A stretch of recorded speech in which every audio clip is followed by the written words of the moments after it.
Hello, everyone. This is Brad DeFries, Program Coordinator at the Syracuse University Environmental Finance Center.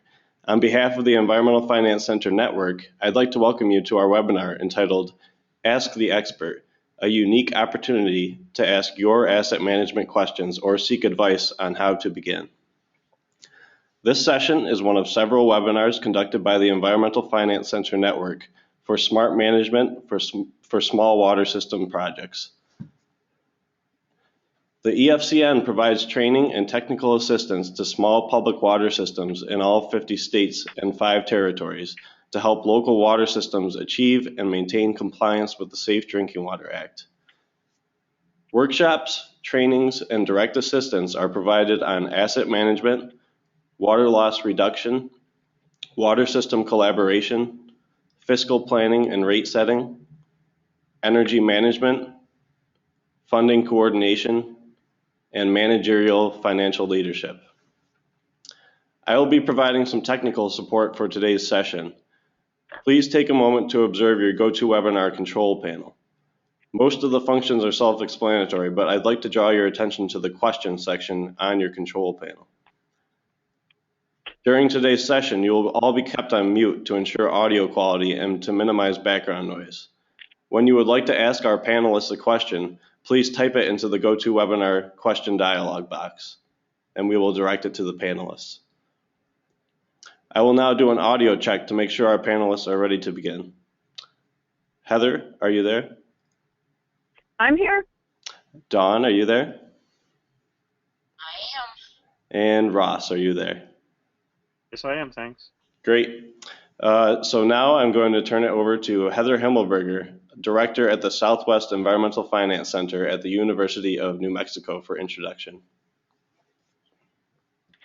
Good morning or good afternoon, everyone, depending on where you are. We're here for another installment of Ask the Expert for Asset Management. So this is an opportunity for you to ask your questions of asset management, related to asset management of myself and Ross War, who's joining us today from New Zealand. So it's actually quite early where Ross is. We've done several of these before, and it's a good opportunity for you to bring up what's on your mind regarding asset management, things that you might have questions about or troubles with or suggestions for. So while we're getting started here, you'll have a chance to type in questions, and then hopefully we'll be able to spend most of the time answering your questions. But I have asked Ross to actually talk about a topic that he's thought a lot about and done a lot of presentations on.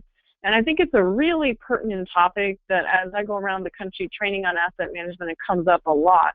And that's the idea of simplifying asset management.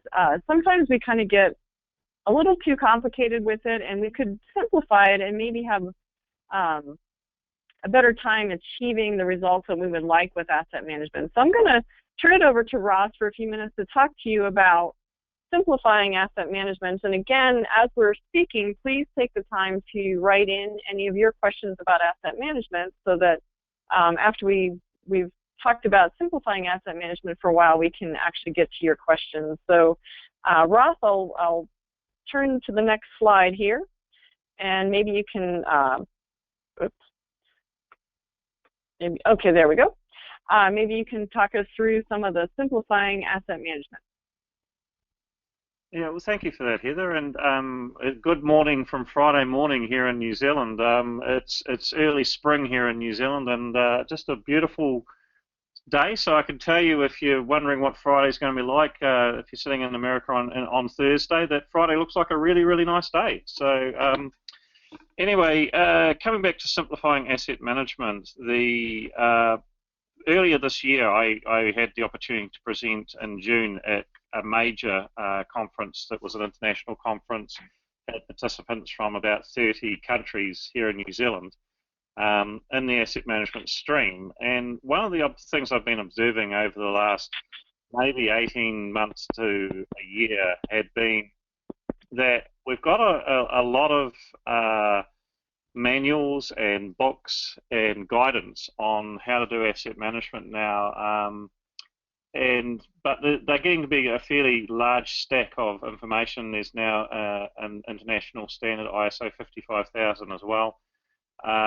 And I know in the US, you've got AASHTO have put out quite a large, like a 400 page book, and there's various guidance out of American Waterworks Association and all sorts of things like that. And then that's just the general asset management guidance, and then there's quite a lot of specific guidance around materials and life of materials and measuring those sorts of things. And it's starting to get quite complex and layers. And one of the, particularly for smaller systems, but even for some of the larger systems, my observation was that maybe we're making it far too complex, and all that complexity and all of those manuals and standards, people are losing sight of what asset management's about and the big picture.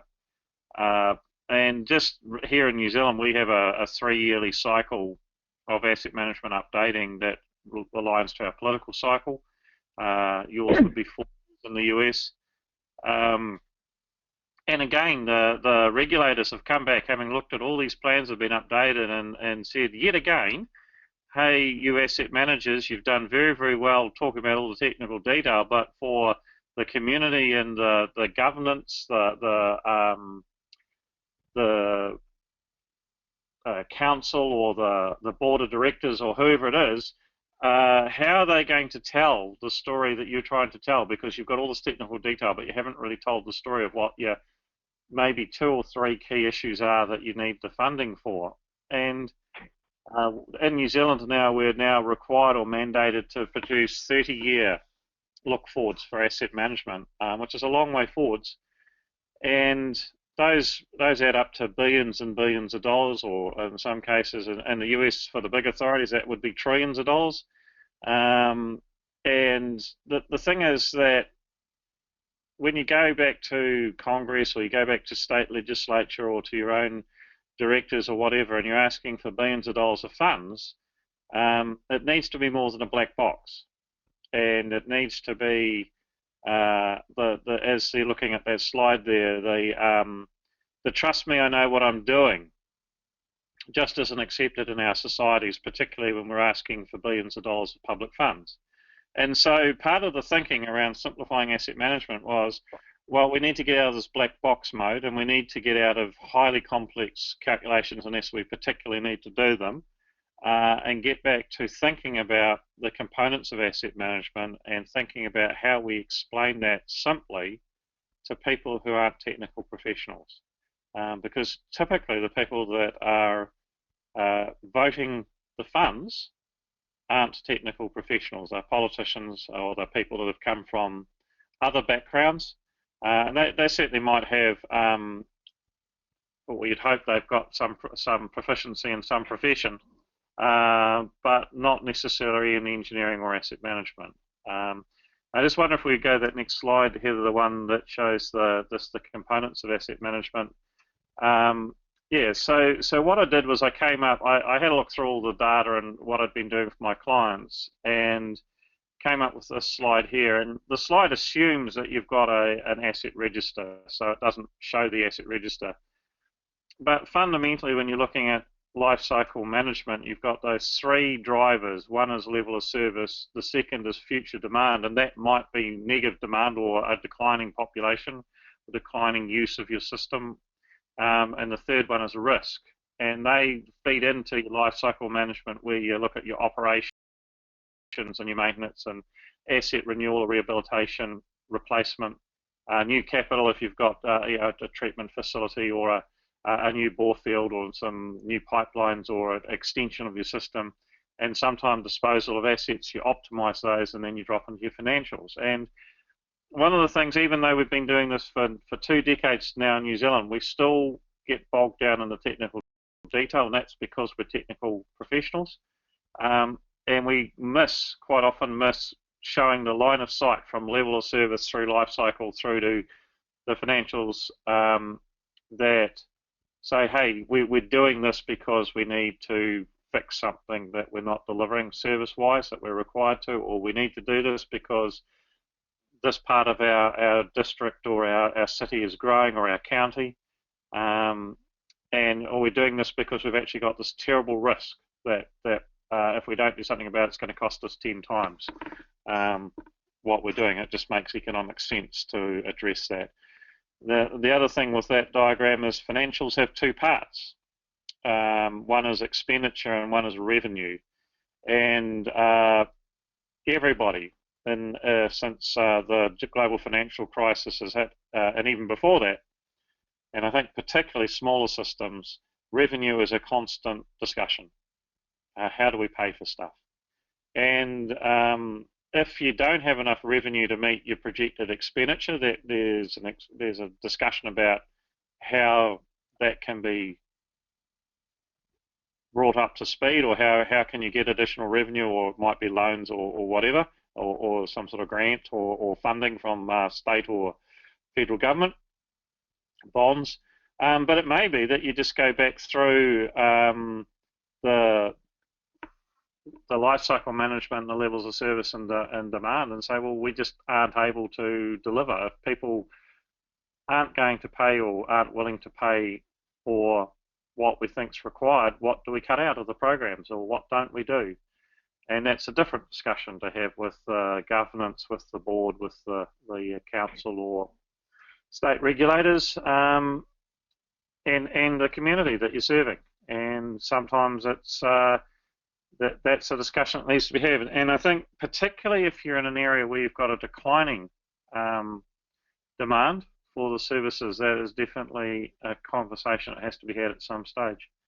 So this diagram, I've had a bit of feedback now since I presented that back in June, and from some very senior people in the industry, and there's a general agreement that that's a fairly good description of what asset management's about, and that it's good to maintain that line of sight from levels of service and future demand and risk through your life cycle management. If we went to the next slide, Heather,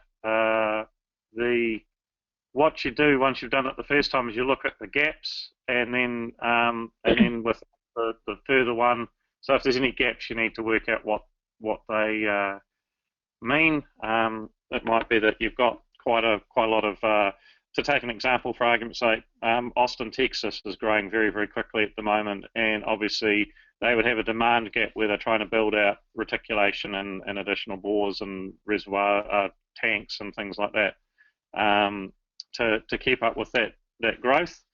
It might be that you look at your service level, the services that you're providing, and say, oh, well, we're missing something in terms of our permits or our regulations or EPA requirements or whatever it is. And then the final slide in this little series here is just looking at when you get to your financials, sometimes you need to go back to the start and just go through the loop again to get everything to a level where the community and the funders are prepared to fund it, and you're meeting all your legal requirements and those sorts of things. And so I think what happens is often we get very, very bogged down in the technical detail of life cycle management. We miss some of these other drivers and pictures that we need to explain to people. Okay, why don't we take a break there, Dawn, and see if we've had any questions come in. We can always talk more about simplifying if there's no questions, but if there's questions, we'd like to start by taking some of those now. Yes, we have some good questions that have come in. Jim has submitted a question. He says, small utilities struggle with funding to begin an asset management program. Is there any help for planning and setting up a program? I'll jump in and then I'll let Ross add. I would say one is the small system project that the EFC network is doing, and we do have technical assistance that's free to help you begin your program. So there are some resources available to water utilities who would like to start an asset management process.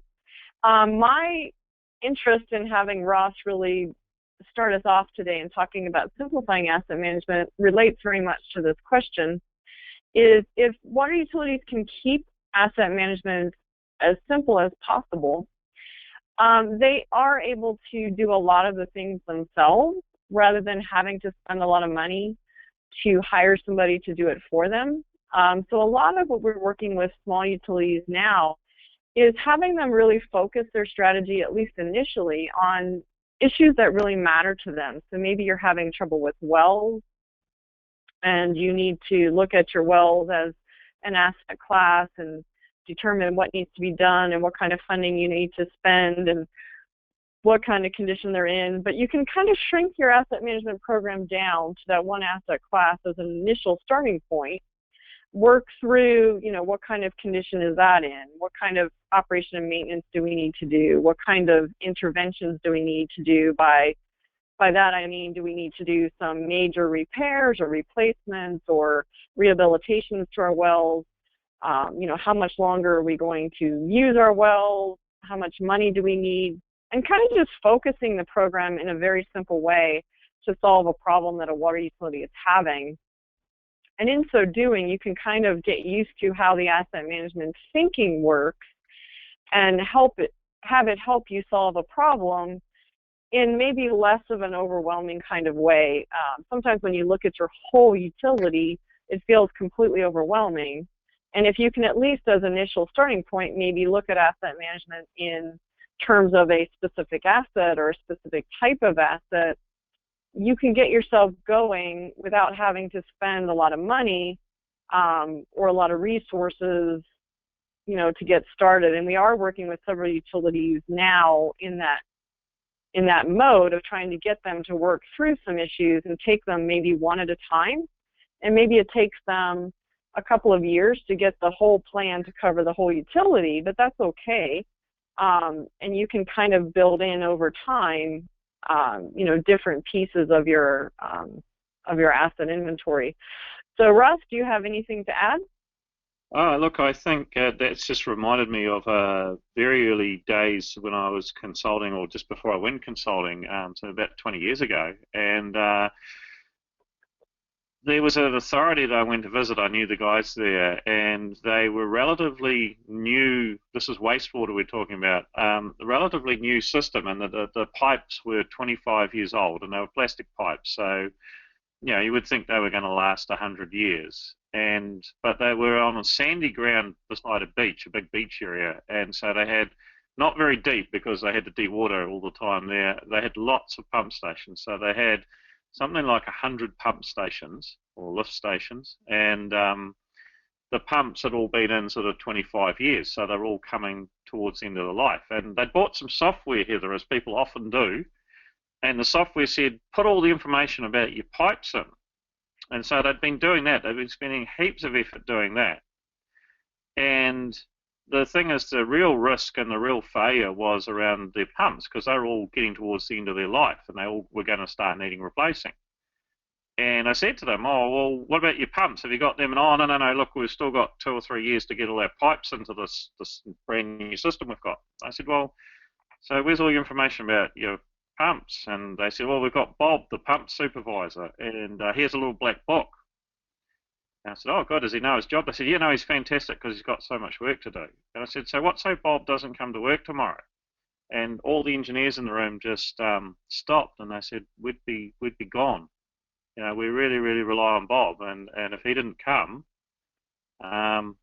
we'd be in so much trouble. I said, well, if it was me, I think I'd stop collecting information on my pipes, and I'd start collecting information on my pumps, so that if Bob didn't come to work tomorrow for whatever reason, you'd have captured that information. And I think one of the little techniques you can do there is you can sit down on one sheet of paper and make a list of all the things you got. So you can say, hey, I've got wells, I've got tanks, I've got lift stations, I've got pressure pipe mains if it's a sewer, or I've got big pipes and I've got little pipes and whatever else it is that you've got.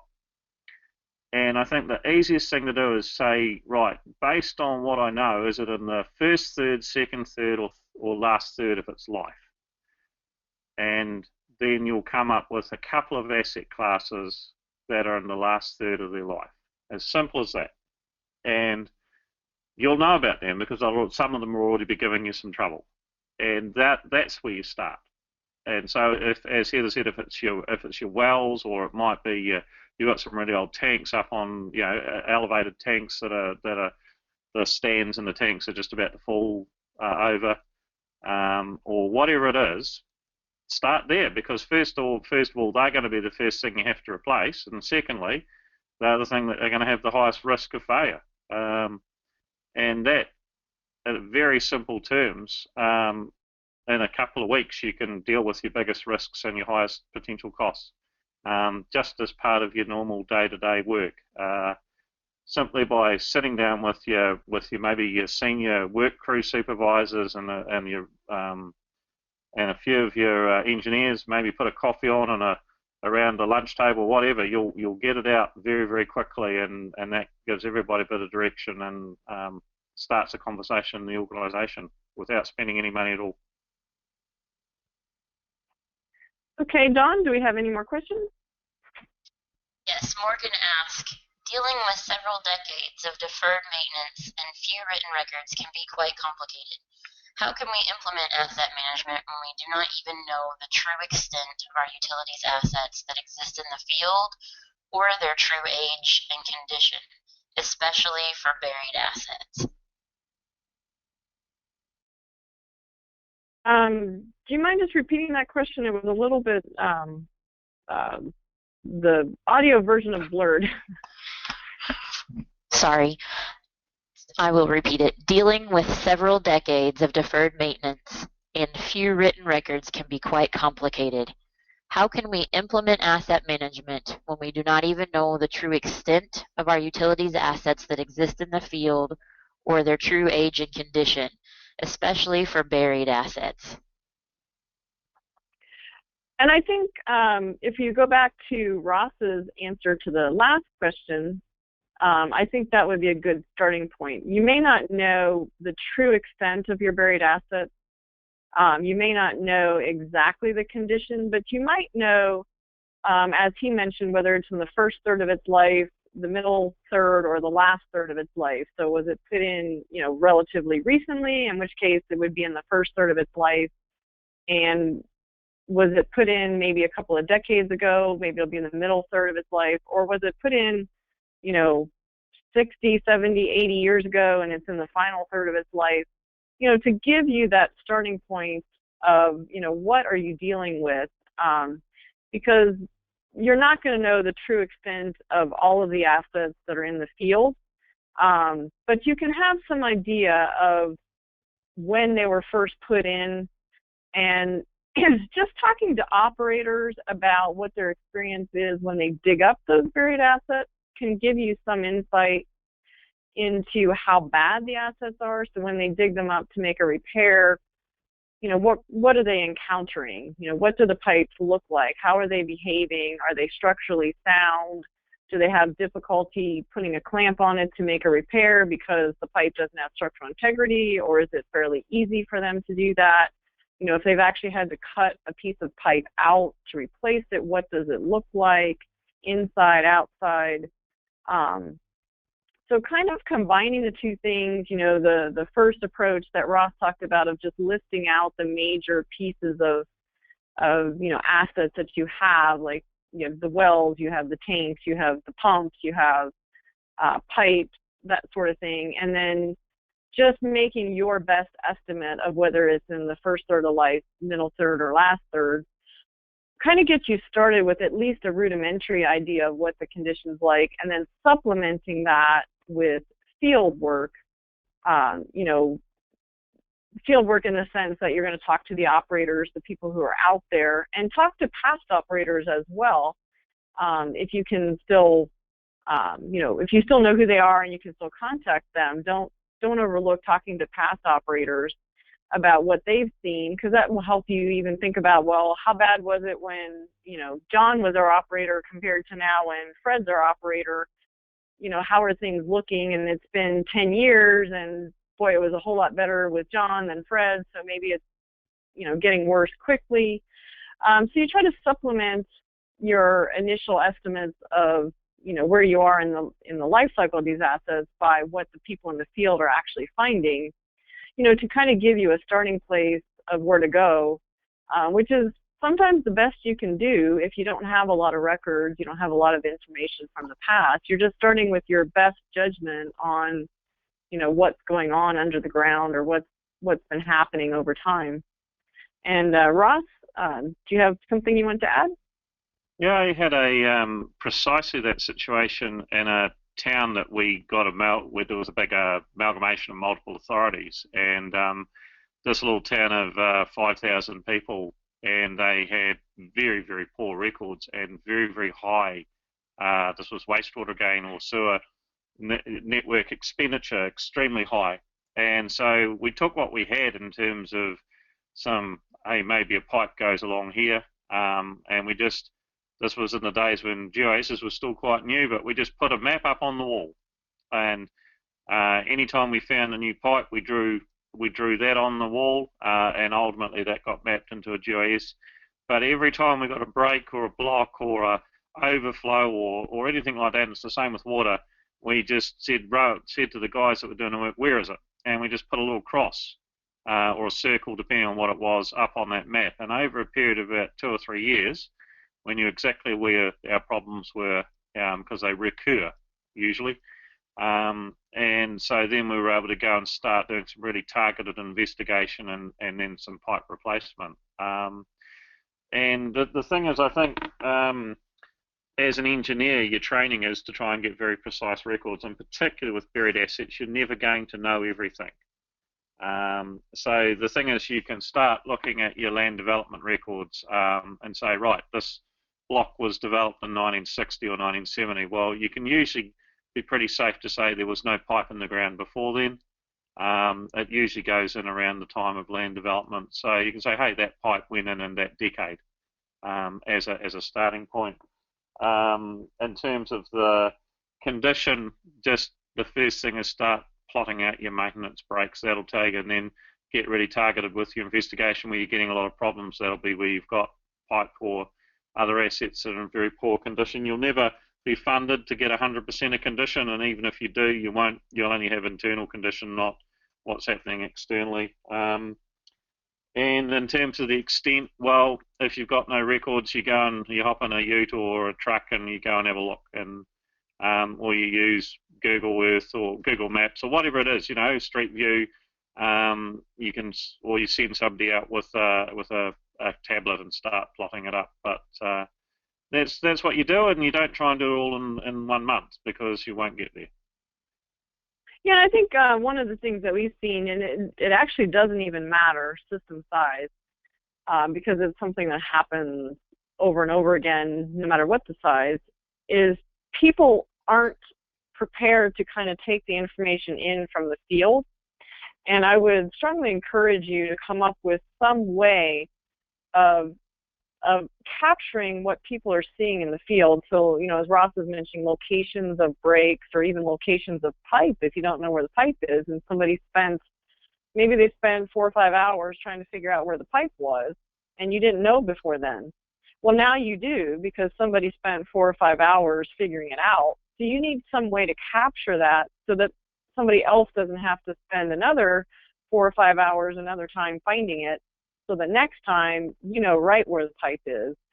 So you want that process in place that allows you to capture what you've learned in the field in some way that you can use. And it can be really, really simple. We've had people just put a hand-drawn map on the wall, like maybe they've downloaded a map on MapQuest or Google Earth or something as a starting place, and you can get all that stuff for free nowadays.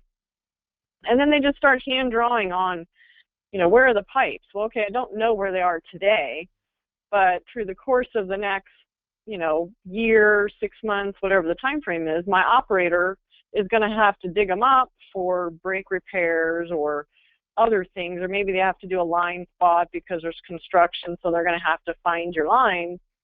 And when they do that, that's when you capture the information, and you want a process where the operator can share that information or can put the information on the map himself, so that in the future you start to capture that information. So maybe in the past we didn't know, but in the future we will, because we've developed this process to capture that information. And like I said, even systems that have really sophisticated GIS systems, geographic information systems, oftentimes don't build in that process to figure out or to fix when they've had incorrect information in the GIS, there isn't a process for the operator to come back and say, oh, you know what, you put the pipe over here and it's really over there, or you said it's 6 inch, it's really 4 inch. And a lot of times that sort of feedback loop is missing, and you want some way to capture that information, because over time, just by capturing that field information, you will come up with a really good set of information, a really good database. And it may take you several years to get there, but that's okay. I mean, you're still progressing in a good direction. So that's something to really think about, is what way can we actually capture information from the field? What's the best way for us to do that? Is it, a map? Is it through some kind of electronic means? Is it a spreadsheet? Is it a paper-based thing? How are we going to capture the information from the field so that we can start building our database for the future, so that we will have a lot more knowledge later on than we do today? So it's okay that we don't have a lot of knowledge now, but we do want to have knowledge later on, and we do want to fix that process. So Dawn, have we had any other questions coming in? Yes, and a comment just came in about specifically what you were talking about, capturing data in the field. I think it's worthwhile. The comment is, with digital photography, it is easy to take photos of assets, especially underground assets, during excavation or repairs. Goes along well with the written documentation. And I think that we talk about that a lot in our trainings and workshops too. So Heather, do you want to address that? Yeah, I mean, that is an excellent comment. And as Dawn said, we do talk about that in our basic asset management training, because that is absolutely correct. Like with digital photography now, I mean, it's amazing the records you can create that even 10 years ago would have been very difficult to do. And you can capture pictures of your assets above ground when you go out and do inventory, maybe even annually. You take a picture of your assets and you can look at them over time. When it's underground, certainly whenever they're digging up the asset, that'd be a great time for the operator to snap a picture, and then you have a permanent record of what it looked like at that moment in time, with the only caution being to have some way to label that picture and document the time the picture was taken, because if you wait too long, you'll end up with a bunch of pictures and you won't know exactly what they're of, because pipes start to look the same. So you want to date stamp the picture somehow and title it, but that's absolutely correct that there's great ways to keep data through digital photography, and it can be very, very helpful. Ross, I don't know, in New Zealand, are they doing a lot with digital photography? Do you see systems using that as part of their record keeping? Yes, we do, Heather, and I think it's just anytime you've got a pipe open now, somebody should be taking some photos of what you've got, simply because that's a good opportunity. But just while you were saying that, I was thinking of one of our clients a while ago, and a smaller rural authority, lots of small towns with quite small systems. I think they've got, they look after 30 distinct systems in a whole lot of small towns and areas, and spread over quite a large geographical area. And one of the things that they felt they were missing, and above all of the keeping digital photos in that, was that their engineers and their asset managers were losing what they would say is a feel for what was going on in the field. And it's just being able to make the right decisions quickly sometimes when you need to. So what we did was we helped them, and we said, hey, let's look at your risk profile of your pipes, and we'll categorize them really simply. There'll be low risk pipes, there'll be medium risk pipes, and there's high risk pipes. And we said, well, look, we're going to have treat these differently. So when with a low risk pipe, typically in a just a small back of the town or one single street or whatever it was, their standard was they could have up to 5 breaks over 2 or 3 years, I think, from memory, before they'd replace that pipe, and they didn't need engineers involved for those ones. At the other end of the scale, with the high risk pipes, and this would be maybe a feed in from the bore field to the town, or if you lose that, everybody's out of water type thing. they made a decision that when they got a break, not only would they take the digital photos, but they would call the engineer and that they would go and have a look. So that before you fixed the pipe and or as you were fixing it, you had your field supervisor and your senior engineer standing looking at the hole, talking about the problem, talking about whether they needed to do something about it there and then, or needed to replace the pipe or whatever. So what we were trying to do is say, hey, look, in these high-risk circumstances, we want all the experience we can bring to bear on that problem so that we don't overlook it and so that everybody stays on top of it. And that, I think, has worked very, very well for them. So that they're still collecting those records, but also, there's nothing like having experienced heads looking at problems at the right time to make sure that they don't get worse problems. So keep those digital photos coming.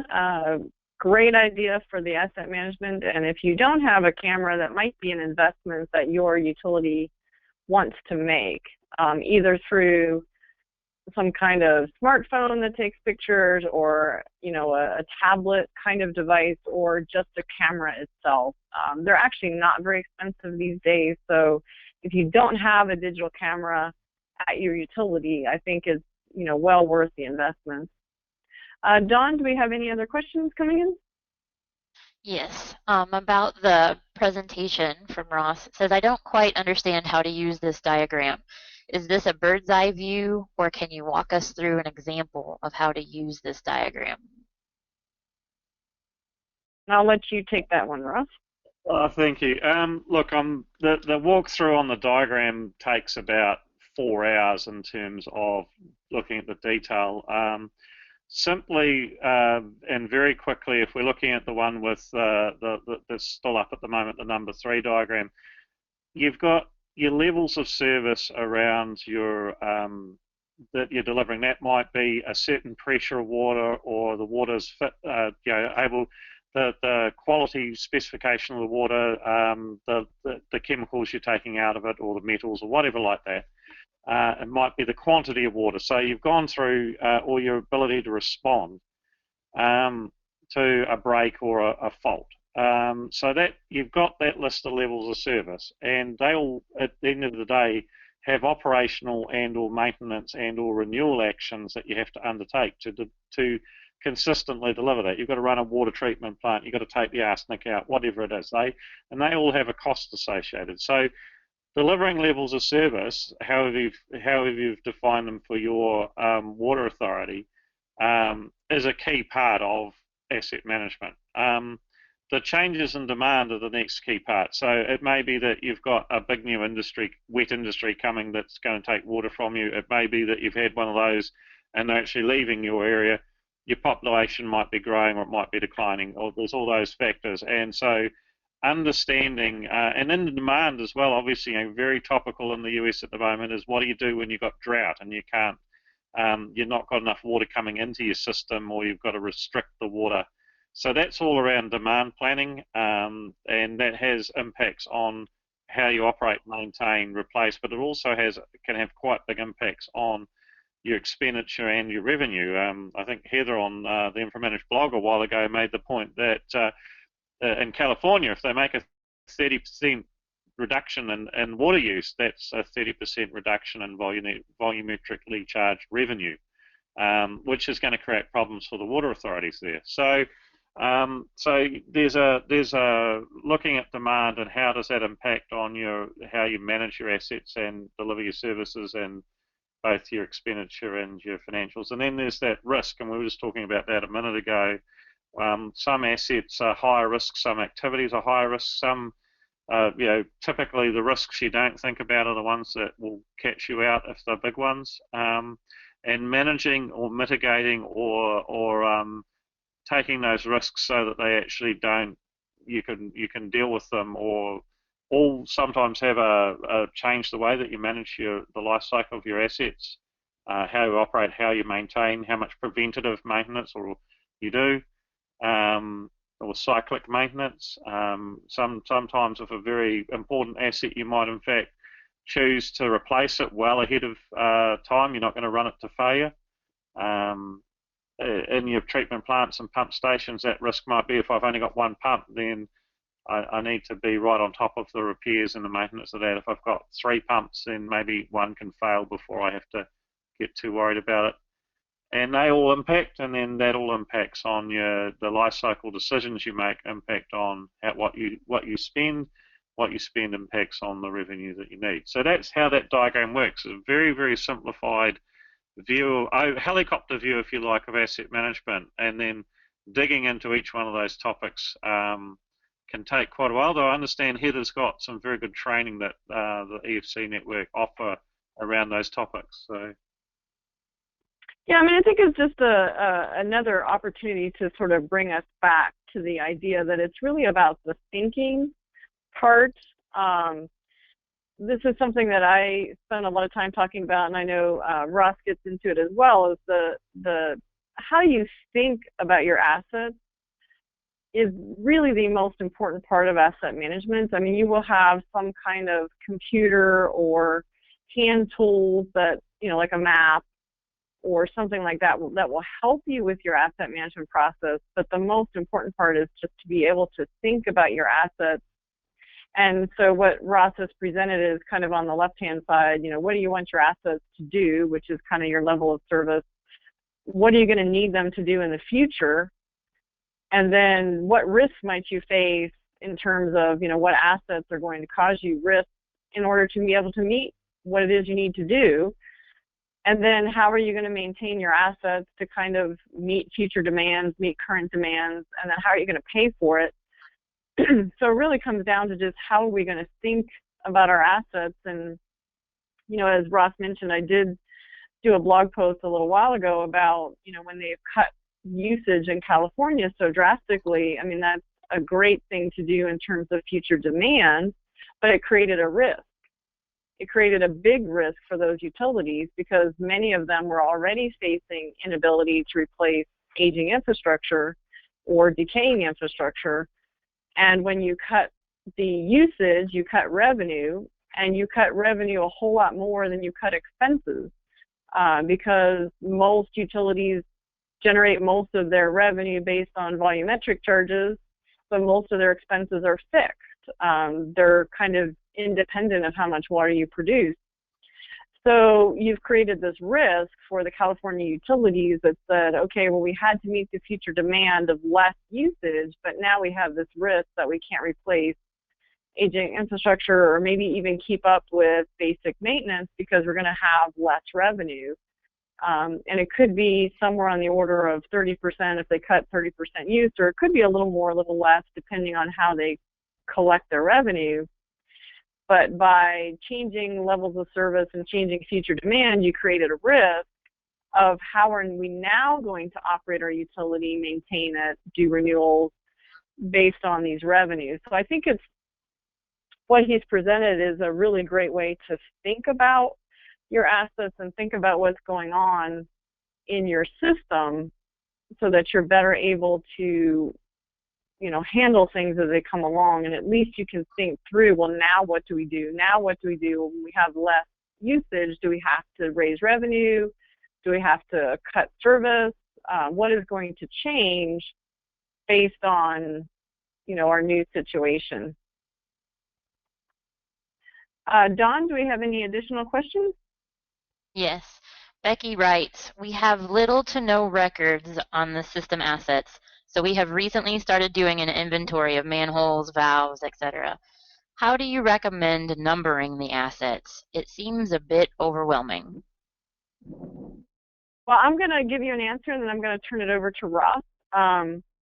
There are basically 2 ways you can do it, and there's probably, or 2 ways that I hear in the U.S. that people have done it, and then I'm sure there are ways in New Zealand that they get into it. So like I said, I'll let Ross weigh in as well. But we hear one method is just to give it its random number and not worry too much about giving it a smart number, letting either the computer choose it or you choosing just, an independent random number that's like 126574 or something. And many computer programs will just randomly number assets along that way. And some people swear by that approach, saying, you know, it's easier, it doesn't tie an asset to a location. So if you've moved an asset from one place to another, it doesn't cause any problems. The other way to number your assets is to develop a numbering scheme. That's what we call a smart numbering scheme, where there are maybe a series of numbers and letters that identify that asset, and they will tell something about where the asset's located, something about what type of asset it is, and then maybe a number because there might be more than one of those assets. So for example, if it's a well pump at the Main Street pump house, maybe you have WP for well pump, maybe you have an MN for Main Street, and maybe 001 because maybe there's 3 of them. So it has a series of numbers and letters that end up, you know, giving you some information about that particular asset. And there's, you know, kind of 2 schools of thought. Some people swear by the latter approach, some people swear by the former approach. I think either one can work. Where people have had difficulties is if they move assets around a lot. And some larger utilities do that a lot, where they take one pump from, say, the Main Street pump house and move it to the Elm Street pump house. And now the MN doesn't work anymore because that's not where it is, but you don't really want to have to renumber that asset. In a smaller utility, there's a lot less movement of assets around, so it probably works a lot better to have the locational or smart numbering systems in the smaller utilities than the larger utilities, where again they're trying to move things and that can create some difficulties. So Ross, I'll let you weigh in on that question as well. Well, I think it's a very good question from Becky. Just to give you a little bit of background there, Becky, I've just finished updating the sections of the International Infrastructure Manual on data management and asset information systems, and that question falls within that. So that's the new updates, 2015 update. I did the same thing back in 2011 for that manual. I think the interesting thing is if you're using a GIS, and so for reticulation and the point assets, the hydrants and the valves on reticulation, normally these days you'd be using some sort of mapping system. Then the sequential number that the GIS assigns is fine, or if you've got a system that's linked to the GIS, just because typically you're just looking at a map and going, hey, it's the 4-inch pipe on Elm Street. Hopefully it's not the nightmare on Elm Street because it's been bad, but yeah, that's how you do it. It's the hydrant off that pipe on Elm Street. So you're typically thinking spatially to do that. Where it gets a little bit more interesting is when you're talking about particularly treatment facilities, where they're all at one spot, but you could have multiple assets that are very similar there, and also multiple treatment processes that are paralleled or that. And I think that's where that hierarchical named asset works quite well. So what I'd say is don't be afraid to mix it up. Don't be afraid to, for your linear assets, use just a sequential code based on a GIS number that's linked to the database or whatever. As long as you maintain the link, you're fine. And for your treatment assets, it might be, hey, this is treatment plant 1, it's process 1, and it's pump number 3 in that process. And so you come up with a naming. The other thing is with treatment plants, depending on what you're doing, often those assets are tagged as well with a number and referenced in your, if you're using a maintenance management system for the treatment plant, those numbers are tagged as well. So often if you've got a tagging system going on, just use those numbers and link them with a photo and into whatever other system you're holding. And I think that sometimes we're just give yourself the freedom to use different systems for the treatment plants than for the linear assets. It works really well. Okay, Don, do we have any other questions? Yes. Are there any templates that you are aware of that can serve to track assets? Something simple that is already developed, which contain headings indicating the information one should track for assets. For example, asset type, location, age, etc. Well, we have developed a very simple spreadsheet and database that is available through the efcnetwork.org website. That's efcnetwork.org. Very, very simple and meant to be a starting place. You may want to add fields or different information, but very, very simple. There are many, many, many programs out there on the market. Some of them are very, very simple and easy to use and meant for the smaller utilities. There's EPA has a CUPS program that has some inventory information in it that's free. So there's a lot of different places you can go to, help you out with inventorying information. Some of them are better for what Ross has termed linear assets, where we talk about the field, pipes, valves, hydrants, and some are better for treatment plants. Some do well at both. It kind of depends on what your level of expertise is with software, how much money you have to spend.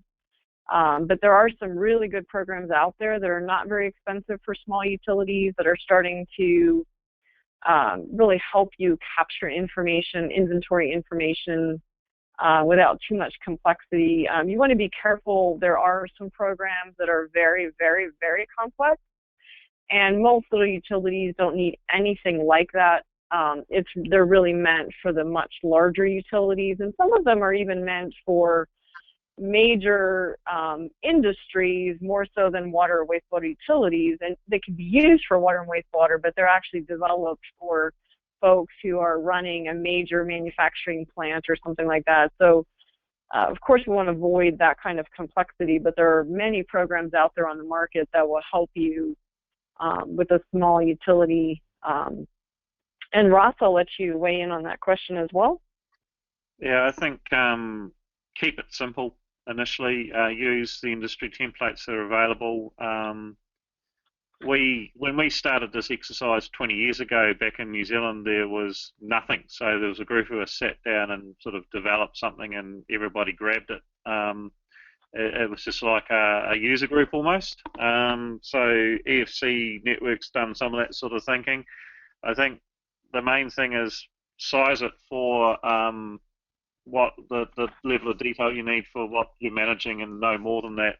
That's the tricky bit, because it can be like the hamster wheel. Otherwise, you can end up just trying to collect far too much information at far too much detail, because you're using this template or whatever, and you just get sucked into turning that wheel, and you're not achieving very much, and you're sucking huge amounts of resource into an exercise that you'll never finish if you go too complex. So I think using EPA or the EFC one as a starting point, and then start thinking about whether you do actually need to add any complexity to that, and then do that only where you have to. Okay, Don, do we have any additional questions? Yes. With aging infrastructure and limited, if any, records, are there any tools or best practices for figuring replacement costs for assets and/or their classes? Okay, tools to figure out costs. I don't know of any particular tool that's set up for that exact purpose, to say, here's a piece of pipe, how much will it cost? You certainly can use past experience as part of your guide. How much have you spent in the past on replacing, say, a mile of pipe? How much in the past have you spent on replacing wells? You can use your neighbor's experience. If you have neighboring utilities who have just had to drill a well or had to replace some pipe, you can ask them. Another place you can go is your state revolving funds people who fund projects, because they may have some information about costs from other projects. If you have an engineer that you work with, somebody that does maybe routine work with you and would be willing to provide some advice on what it costs for a mile of pipe or a pump or a pump station or something like that, you might want to ask them if they have any costs So there's a couple of different ways that you can go about it. I don't know of any actual tool, but maybe Ross knows of a tool that does replacement cost. Ross, do you know of anything that's specific to replacement cost? No, I think we pretty much do the same thing as you've described there, Heather. The only advantage we've got here is everybody's required to do asset valuations, and to do that it's a replacement cost valuation. So every water utility in New Zealand's got to come up with some sort of replacement cost anyway, and they can get aggregated up across regions and areas. And so we've got some databases. But I think one of the best examples I saw of that was an authority, and maybe I think they were about 50,000 population looking after, it was just a town, or we call it a city in here. They had a university college student come in every year. They'd get them in for Christmas holiday work, or in your case summer holiday work, and they'd grab all of those construction costs over the past year from all of their records, because they're always doing something.